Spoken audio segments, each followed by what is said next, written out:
2024 में आ रहे हैं क्या? देखिए हम लोग खुद से नहीं आएंगे, अगर कोई बुलाएंगे तो आएंगे। मान के चलिए आप ये लोगों की मांग है, लोगों की मांग है कि आप आइए। हाँ, तो अगर लोगों की मांग रहेगी तो फिर आएंगे, उछलते कूदते ही आएंगे, नदी फांदते हुए क्यों नहीं आएंगे, लेकिन आएंगे। अभी जो आलोक स्टील में जो किया था, ये एक दबिश के तहत में सभी को आंदोलन से उठा दिया गया। उसमें आप अपनी क्या भागीदारी दिखाएंगे और कल की वार्ता अगर विफल होती है तो क्या करेंगे?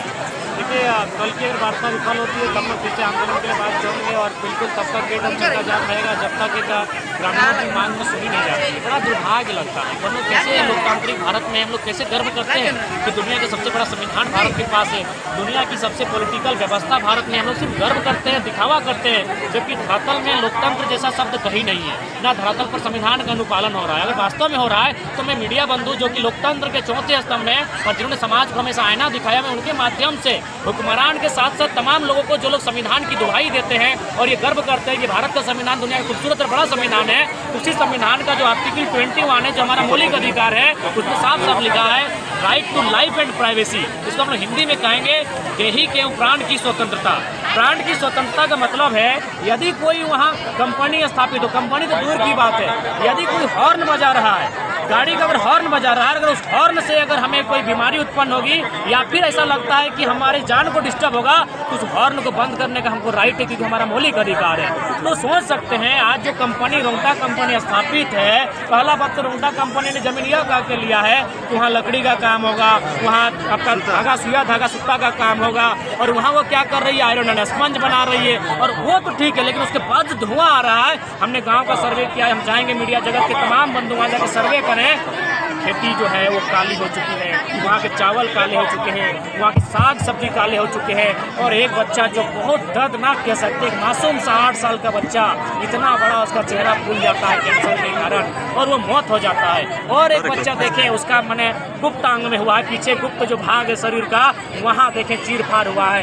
यानी सोच सकते हैं कहाँ है भारत का संविधान और किस मौलिक अधिकार की हम दुहाई दे रहे हैं, किस अनुच्छेद आर्टिकल 21 की हम बात कर रहे हैं कि आज एक मामूली कंपनी, इस देश में न जाने अनगिनत कंपनियां हैं, अगर एक मामूली छोटी सी कंपनी अगर इंसान के जीवन को इतना तार तार कर रही है तो बाकी बड़ी बड़ी कंपनियां जिनका सीधा सरकार से संपर्क है वो लोग कितना तहस नहस कर रही है। इसीलिए मेरा मानना है ऐसी कंपनी जो पर्यावरण पे फिट नहीं बैठती है, जो प्रकृति से तालमेल नहीं बैठा पाती है, जो मानव जीवन को बाधित करती है, ऐसी कंपनी कितना भी विकास का बात क्यों ना करें, ऐसी कंपनी का संचालन नहीं होना चाहिए। हम लोग उसके लिए पुरजोर आंदोलन करेंगे, उसके लिए हम लोग तय तिथि बना रहे हैं। नई नियोजन नीति 60-40 का विरोध हो रहा है, उसका क्या होना चाहिए, किस प्रकार से होना चाहिए, लागू होना चाहिए नियोजन नीति? देखिए सबसे पहली बात हम तो यही चाहेंगे, आज 3 साल हो गए नई सरकार की, इससे पहले भी 5 साल एक सदृढ़ सरकार रही जो एस्टेब्लिश सरकार रही, कोई डिस्टर्ब नहीं हुआ, 5 साल उन्होंने भी चलाया।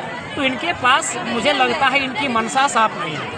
यदि इनकी मंशा साफ होती तो ये बिहार राज्य की नियोजन नीति को स्टडी करते हैं, क्योंकि हम लोग बिहार राज्य से ही कट कर अलग, हम तो स्वीकारते हैं बिहार हमारा बड़ा भाई है, हम बड़ा भाई से अपना हिस्सा छोटा भाई अलग ले लिए हैं, तो फिर छोटा भाई के हिस्से में बड़ा भाई टांग क्यों बढ़ाएगा, चाहे बिहार रहे, बंगाल रहे, उड़ीसा रहे। हम खुले मंचों में कहेंगे कि हमने हिस्सा आपसे अलग लिया है तो हमारा हिस्सा हमारे लिए हो, तो नियोजन पॉलिसी हमारे लिए हो। अब देखिए यहाँ क्या होगा, 60-40 की बात हो रही है, 40 में ऑल ओवर इंडिया के लोग आएंगे और वे लोग 40 में आ जाएंगे, लेकिन जैसे ही यहाँ नौकरियाँ करेंगे फिर वो अगला टर्म में 20 साल बाद 25 साल बाद वो 60 में आएंगे और फिर नए 40 ऑल ओवर इंडिया नए लोग आएंगे, फिर वे 20-25 साल बाद 60 में आएंगे, क्योंकि ये भी पॉलिसी एक है कि जो लोग यहाँ सरकारी नौकरी कर लेंगे उनके बच्चों को झारखंडी होने का आरक्षण मिलेगा। यानी फिर जो लोग आज 40 में आएंगे कल 60 में आएंगे, फिर कल 40 में आएंगे, परसों 60 में आएंगे, और एक दिन डेमोग्राफी बदल जाएगी, एक दिन जनसंख्या का स्तर बदल जाएगा और फाइनली झारखंड जहाँ के लोग भोले भाले हैं, सरल हैं, खेतीबाड़ी करने वाले, आदिवासी मूलवासी जंगलों में रहने वाले,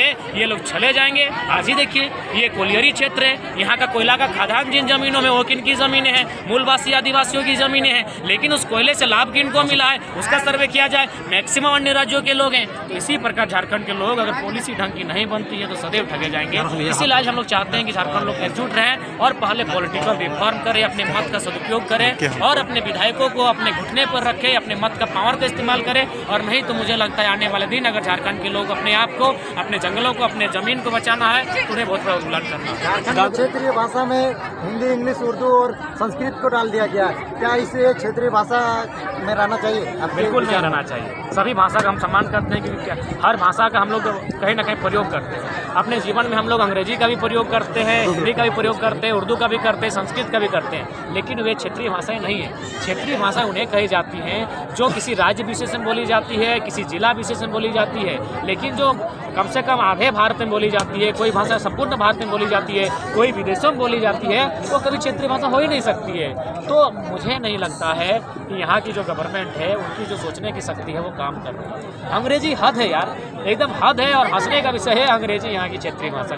हालांकि अभी सुने अब फिलहाल तो अपडेटेड हम लोग हैं नहीं, क्योंकि काफ़ी दिनों से हम लोग भी डिस्टर्बेंस है, लेकिन ये भाषाएं किसी प्रकार से क्षेत्रीय भाषाएं नहीं हो सकती। दादा एक बात, ये जो अभी नियोजन नीति अगर 60-40 लागू हो जाता है देश में, हमारे झारखंड में, तो यहाँ के स्टूडेंट कह रहे हैं कि विधानसभा घेराव करेंगे, तो आपका इसमें कैसा भूमिका रहेगा? बिल्कुल, हम लोग स्टूडेंट के साथ करने से कंधा मिलाकर रहेंगे, स्टूडेंट के साथ रहेंगे, स्टूडेंट के बीच रहेंगे और स्टूडेंट बन के रहेंगे। हम लोग हमेशा रहे स्टूडेंट के साथ रहें, चाहे खतियानी आंदोलन हो, भाषाई आंदोलन हो, हम लोग तो हमेशा आंदोलन के बीच रहे, आंदोलन के साथ रहे। और साल भर से तो घर द्वार भूल ही गए हैं। घर द्वार क्या हो रहा है घर में हमको पता तक नहीं चलता है, हमारे गाँव में क्या घटित हो रहा है वो हमको पता तक नहीं चल रहा है। तो कहीं ना कहीं हम लोग स्टूडेंट के साथ हैं, वो लोग जिस प्रकार का आंदोलन तैयार करेंगे उस आंदोलन में हमारी भूमिका रहेगी। दादा 2024 में सबसे ज़्यादा सोशल मीडिया में वायरल हो रहा है कि 2024 में जयराम महतो झुमरा पहाड़ में सरकार बनाएंगे, इस पर आप क्या कहते हैं? देखिए, हम लोग हमें क्या है कि हम लोग संवैधानिक स्तर से राज्य में बदलाव, व्यवस्था परिवर्तन के लिए सोचेंगे। हालांकि हमारी सोच बहुत दुर्लभ है और काफी मैंने टफ सोच है, लेकिन ऐसा बात नहीं कि हम लोग बजा रहा है, इसको बंद करिएगा। हम लोगों ने प्रयास किया है कि एक पॉजिटिव वे में मत का प्रयोग करते हुए लोगों को, हालांकि हम लोग प्रयास ही कर रहे हैं अभी तक, एक अच्छा बदलाव हो, नहीं तो कोई गलत नहीं है। झुमरा पहाड़ में अगर सरकार बन ही जाए इन दुष्टों से लड़ने के लिए, ऐसी बेईमान कंपनियों से लड़ने के लिए, तो कोई बुरा नहीं है। जहाँ प्रत्येक दिन जहाँ इंसानों की हत्या हो रही है, जीव जंतुओं की हत्या हो रही है, जब किसी को दिख ही नहीं रहा है, बाजा बंद करिएगा, तो किसी को मजबूरी में इंसान क्या नहीं। अरे बाजा जो गाड़ी में बज रहा है उसको बंद करिए। 2024 में आ रहे हैं क्या? देखिए, हम लोग खुद से नहीं आएंगे, अगर कोई बुलाएंगे तो आएंगे। मान के चलिए ये लोगों की मांग है, लोगों की मांग है कि आप आइए। हाँ, तो अगर लोगों की मांग रहेगी तो फिर आएंगे, उछलते कूदते ही आएंगे, नदी फांदते हुए क्यों नहीं आएंगे, लेकिन आएंगे। समय कम बचा है, पार्टी उटी गठन होगा कि नहीं? देखिए, हमारी जो कोर कमेटी है, जो हिडन टीम है, वो अंदर से बहुत सारा काम कर रही है, और जब हम लोग सार्वजनिक करेंगे तो मीडिया बंधुओं के सामने ही सार्वजनिक करेंगे। इसलिए आप लोग भी धैर्य रखें, क्योंकि हम लोग कोई भी बात को अभी सार्वजनिक इसलिए नहीं कर सकते हैं क्योंकि हमारा सामना जिनसे बड़े बड़े लोग हैं, बड़े लोग हैं, वे लोग रातों रात हमारे पूरी कमेटी को, हमारे सिस्टम में जितने भी लोग हैं उनको रातों रात ये लोग दफन कर सकते हैं, इतने शक्तिशाली लोग हैं। तो हम लोग कुछ भी काम कर रहे हैं, इंटरनली काम कर रहे हैं, और जो भी काम कर रहे हैं राज्य के हित हो वही काम कर रहे हैं।